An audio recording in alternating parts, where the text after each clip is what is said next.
WWE 2K23 developers have been going around doing interviews and discussing what is new with the game, from war games to universe mode and more. We have the full breakdown of those interviews for you today. All the details you need to know. Let's get started. The first interview that we want to go through is going to be coming from Fightful.com. They did the transcripts for the developers doing their interview with WrestleBuddies that you can download the podcast version, the audio version, to hear the full interview. But Lionel Jinx and Brian Williams sat down to discuss a lot of different things regarding the game, but speaking specifically to war games, here's what they had to say. We had to basically rethink how we approach this stuff. In 2K22, what we did was backstage brawl. When I look at what we did with that elevated platform, it's like 3 feet tall. You can climb on it, there are boxes, and you can do stuff on it. That, in previous years, wasn't possible for us to accomplish.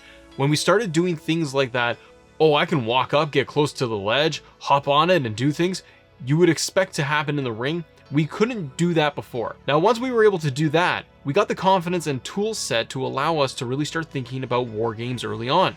That was the first thing we started working on in 2K23. When you look at that match type and how different it is from way back until now, we've never done anything at this scale, from the presentation to the side-by-side, 3 to 4 people on each team coming in at different times, 2 rings side-by-side that you can navigate between, and the cage surrounding it. Figuring that part out was kind of a nightmare, but a cool nightmare. Oh, this is challenging. Let's see what we can do now that we've rebuilt this. That's when Brian Williams came on and said, quote, "We kind of have a skeleton of something that is cool, but it needs a ton of work." Brian Williams also added in the conversation to say, quote, "It's an impressive match type and the most ambitious match type that has ever been in this franchise. You can, if a superstar known for their springboards being able to springboard from one ring to the next, it's chaotic, frenetic, there are weapons. One of the cool things you can do is, as new entrants come into the match, they can take a pause, and before they get in, they can go under the ring apron, pull out a weapon, object, tables, chairs, kendo sticks, stop sign, baseball bat, and introduce all of these things into this environment.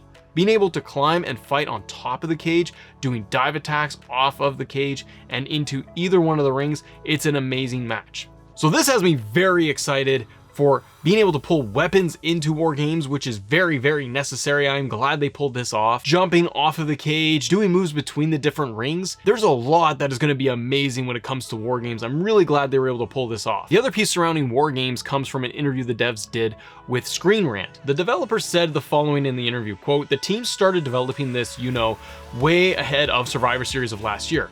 But when that news broke that Triple H were bringing war games to the main roster for the first time, we were all just like, this is fantastic, wow."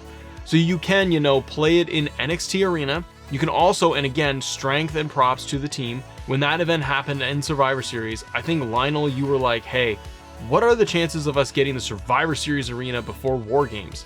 And the team, they were like, yeah, we've got to do it. And the team did in record time. And so players will have the option of playing the match type in both venues, plus a third of which I won't say because that's like another thing that'll be talked about later. But the match type itself is great. I think the team and everyone from top to bottom really put all into the match to make it succeed. So we are going to be able to play war games in the NXT arena, in that environment, and Survivor Series. Based on that interview piece, I kind of believe and wonder if we're going to be able to only play war games in NXT and the designated Survivor Series arena. Very much like we have had with Royal Rumble and Elimination Chamber matches in the past, where they're locked to those specific arenas. We'll wait and see when the game comes out, but I have a sneaky suspicion we won't be able to just play war games at WrestleMania or in a Raw arena or a custom arena. Now, Screen Rant had a really great interview with the devs talking about a lot of different things. The big one that I was excited to hear about and have the devs talk about was going to be with regards to universe mode. Here's what they had to say. Quote, "With universe, there's some huge improvements that we made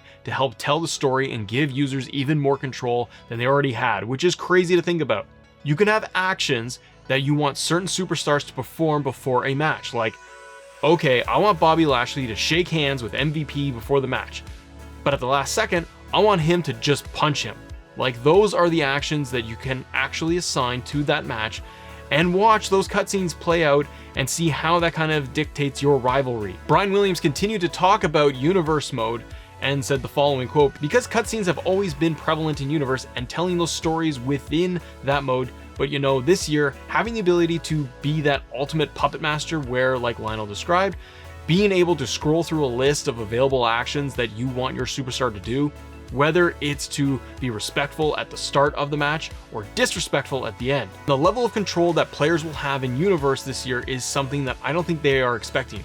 I mean, Universe already is about control and being able to manipulate everything, but this new layer of being able to actually now set and direct the certain actions and events to happen, I think for me, it's a game changer for the mode, and I'm excited for the fans of this mode to get their hands on it, and because I think that one of the content creators who likes to stream the game, they're going to have the field day with this. So we're going to get cutscenes, you're going to be able to set up more storylines in Universe mode and have different actions take place.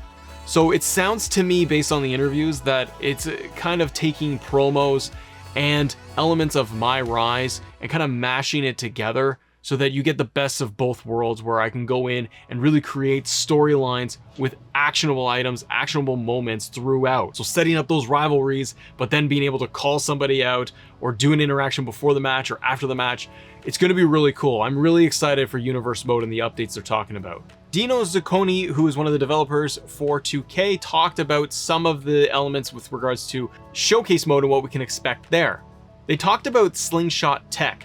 That is when we had it in 2K22, where you're having the cutscenes transition from the actual matches that we saw between Rey Mysterio and Eddie Guerrero, and it would transition seamlessly into gameplay. They talk about how they're bringing that back for 2K23 with the John Cena showcase. They also talk about the following, quote, "We're playing on two of his biggest themes, John Cena's themes.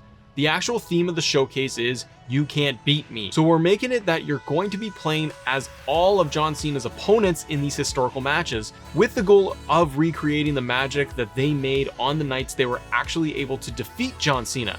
And so playing off of that goes hand in hand with his, never give up tagline. So it's an interesting twist this year. You're playing as the opponents of John Cena in these matches, and you're gonna beat him.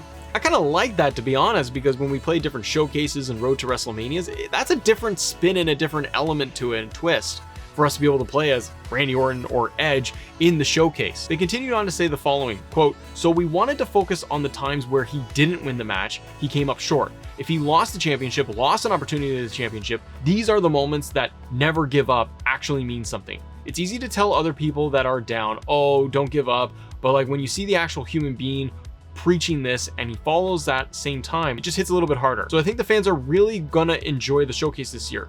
We've got some really cool matches in there. We go from his debut on a hot summer night in 2002 all the way until SummerSlam 2021. So SummerSlam 2021 was when he took on Roman Reigns. So it's going to be interesting to see that they are doing that big of a showcase for John Cena. Now, a few more points that they added in for this interview. One is talking about Creation Suite. Lionel Jinx said the following, quote, "Honestly, for me, just as an artist, I'm kind of a graphic snob, and one of the biggest disappointments in any year, and especially with 2K22, because we raised the bar with so many things, but then you look at our Creation Suite. The characters that we allowed our community to create just weren't on par with our own superstars, right? They just looked a little artificial, and it was one of the biggest mandates that we had this year to get the Creative Suite superstars at the same level of fidelity as we put into our very own superstars on 2K22 and even 2K23, and we did that. So when you look at the creations that you're going to be able to create now, they're on par. And I can't wait to see what happens when we release it to our community and see them create all of these like we know what they create, people from different federations from the past, different IPs, and it's going to look like we created it. It's crazy. I'm so happy that they're improving Creation Suite. This is a massive component for 2K series. Players love to be able to recreate anybody from WCW, past WWE, and so on. Being able to get better Creation Suite, better tools, hopefully it means that logo slots, creation slots, all the numbers are going up for us to be able to hold creations in the game. I'm glad that it is a focus and that they are going to improve it. Hopefully things like hair physics look better and they do a better job with that. And if they are going to be on par, then I'm all for it. In the interview, they also mentioned how they have female referees in the game this year. This is a great step forward. And the last piece with War Games that they mentioned is that you're going to be able to play as either men or women, so have male and female War Games matches, and you can take control of all of your superstars on your team in the War Games match itself. For more details on WWE 2K23, click this video right here discussing everything that has been confirmed for the game right now. Thanks so much for watching. Hit the subscribe button, hit the like button, all that good stuff. I'll see you on the next one. Bye.